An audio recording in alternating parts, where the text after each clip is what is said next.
Hi, my name is Jim Cummins, and the research that I've been doing over the last 30 years has focused mainly on the achievement of students from bilingual and immigrant backgrounds.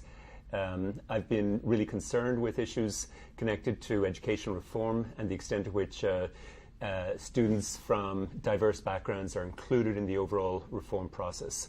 And part of the context of this is that the achievement gap between students from lower income backgrounds and higher income backgrounds, and between students from the majority or dominant group and those from minority groups, has remained pretty constant over the last 30 or 40 years.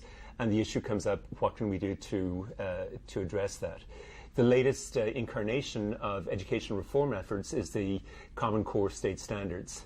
And what I want to do in this presentation is to look at the Common Core State Standards in terms of their potential, in terms of the extent to which they are connected to the research evidence, and in terms of what we need to do to realize the potential of the Common Core, because I believe the Common Core does have amazing potential to increase the achievement of all students, and particularly students from minority or marginalized backgrounds. But we need to embed the Common Core in solid research evidence if it's going to be implemented appropriately.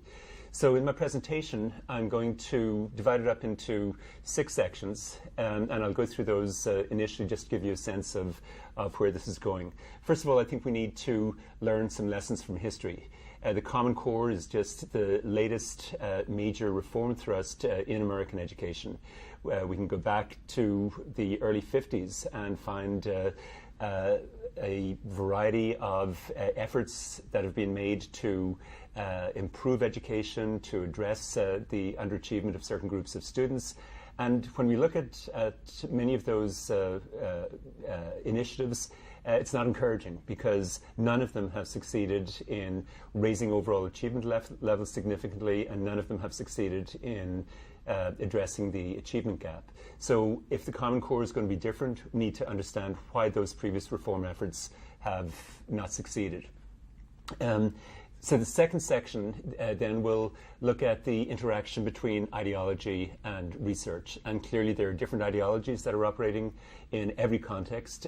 People are coming from different perspectives on what ails society, what ails schools, and we need to acknowledge that ideologies are always going to be there. There's nothing problematic about ideologies in themselves, but ideologies do become problematic when they're not linked in and consistent with the research. And so Common Core, if it's going to be effective, has got to be linked in and consistent with the research. A third section will be looking at the research. Okay, and a starting point would be, how do we understand underachievement?